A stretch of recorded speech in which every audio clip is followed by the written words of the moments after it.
Hi friends, இன்றைக்கி என்ன recipe பார்க்க போகிறீங்கன்னா டேஸ்டியான ப்ரான் பிரியாணி ரெசிபி தான் பார்க்க போகிறீங்க. அதுக்கு முன்னாடி சேனலை சப்ஸ்கிரைப் பண்ணலைன்னா சப்ஸ்கிரைப் பண்ணிக்கோங்க. பக்கத்தில் இருக்க பெல் ஐக்கானை கிளிக் பண்ணிக்கோங்க. அப்போ தான் நான் வீடியோஸ் போடும்போது உங்களுக்கு நோட்டிஃபிகேஷன் வரும். இப்போ வாங்க எப்படி பண்ணலான்னு பார்க்கலாம். ப்ரான் பிரியாணி பண்ணுறதுக்காக 1/2 kg ப்ரான் வாங்கி வச்சுருக்கேன். இப்போ இதை க்ளீன் பண்ணி எடுத்துடலாம். இதுக்குள்ளுக்குள்ளே இந்த மாதிரி பிளாக் கலரில் இருக்கும். அதை எடுத்துகிட்டு தான் நம்ம குக் பண்ணணும். இப்போ நான் அதை எடுத்துகிட்ருக்கேன். இதை எடுத்துகிட்டு க்ளீன் பண்ணிவிட்டு அப்புறமா இதை மேரினேட் பண்ணி வச்சிடலாம். இப்போ க்ளீன் பண்ணி எடுத்தாச்சு. இதில் 1/4 டீஸ்பூன் மஞ்சள் தூள், 1 டீஸ்பூன் காஷ்மீரி சில்லி, கொஞ்சமாக சால்ட்டு சேர்த்து இதை மிக்ஸ் பண்ணி வச்சிடலாம். இப்போ பிரியாணிக்காக 3 பெரிய வெங்காயம் கட் பண்ணி வச்சுருக்கேன். 2 தக்காளி, கொஞ்சம் புதினா, கொஞ்சம் மல்லி இலை எடுத்து வச்சுருக்கேன். இப்போ ஒரு பேஸ்ட் அரைக்கிறதுக்காக ஒரு மிக்ஸி ஜாரில் ஒரு 7 சின்ன வெங்காயம், 2 பச்சை மிளகாய், கொஞ்சம் மல்லி இலை,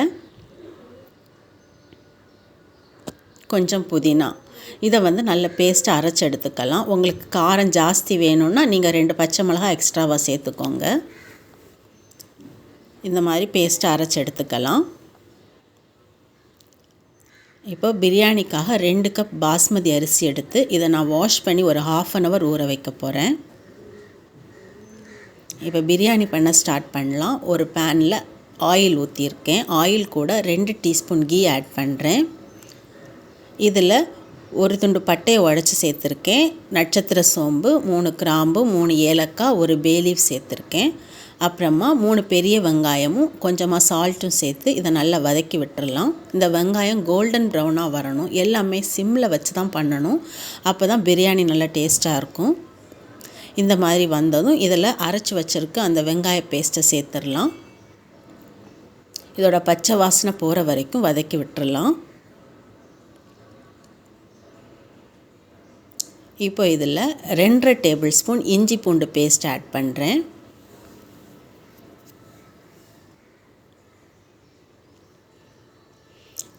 இஞ்சி பூண்டோட பச்சை வாசனை போகிற வரைக்கும் வதக்கி விட்டுறலாம்.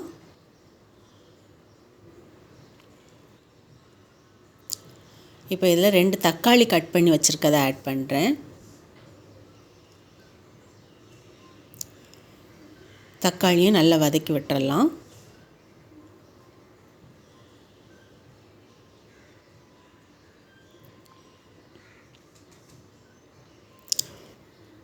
தக்காளி வதங்கிடுச்சு. இப்போ இதில் கொஞ்சமாக புதினா, கொஞ்சம் மல்லி இலை ஆட் பண்ணுறேன்.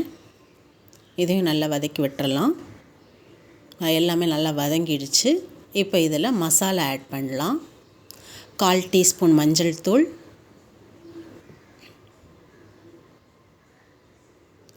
2 teaspoon Kashmiri chilli powder,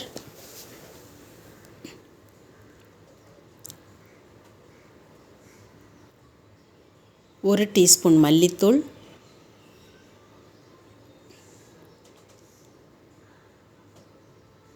1 teaspoon சீரகத்தூள், நல்லா மிக்ஸ் பண்ணி விட்டுறலாம். நான் இது கூடவே 1/4 டீஸ்பூன் கரம் மசாலாவும் சேர்த்துருக்கேன். எல்லாம் சேர்த்து நல்லா மிக்ஸ் பண்ணி விட்டுறலாம். இப்போ இதில் 2.5 டேபிள் ஸ்பூன் தயிர் ஆட் பண்ணுறேன்.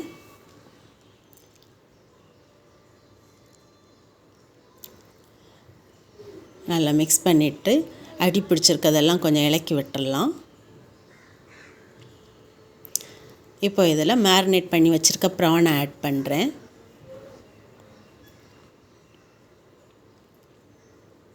மசாலாவோடு அந்த ப்ரான் நல்லா மிக்ஸ் ஆகிற மாதிரி கிளறி விட்டுறலாம்.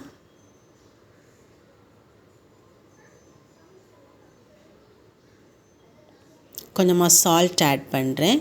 ஏற்கனவே மேரினேட் பண்ணும்போது கொஞ்சம் சால்ட் சேர்த்துருந்தேன். சால்ட் சேர்க்கும்போது பார்த்தா சேர்த்துக்கோங்க.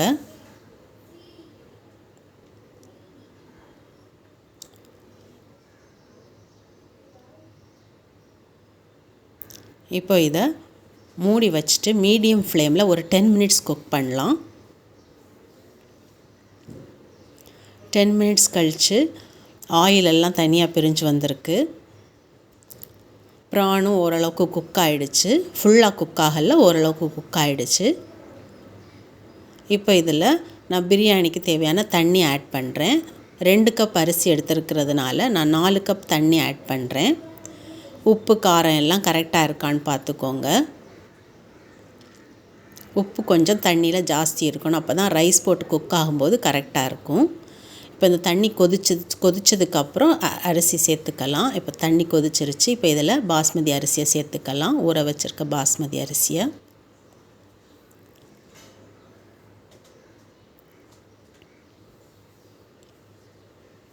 சேர்த்துட்டு ஒரு 5 மினிட்ஸ் ஹை ஃப்ளேமில் வச்சு நல்லா குக் பண்ணலாம்.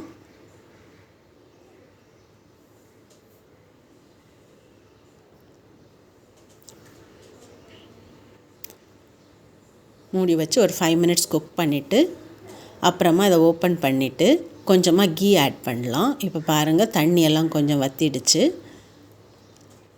இந்த டைமில் இதில் 1 டீஸ்பூன் கீ ஆட் பண்ணலாம்.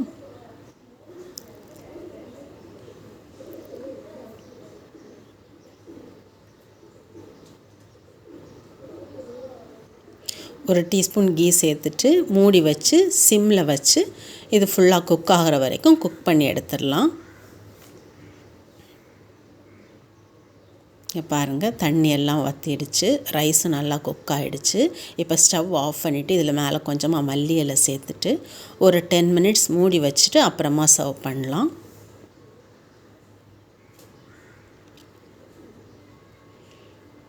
அவ்வளோதான், ப்ரான் பிரியாணி ரெடி ஆகிடுச்சு. Thanks for watching.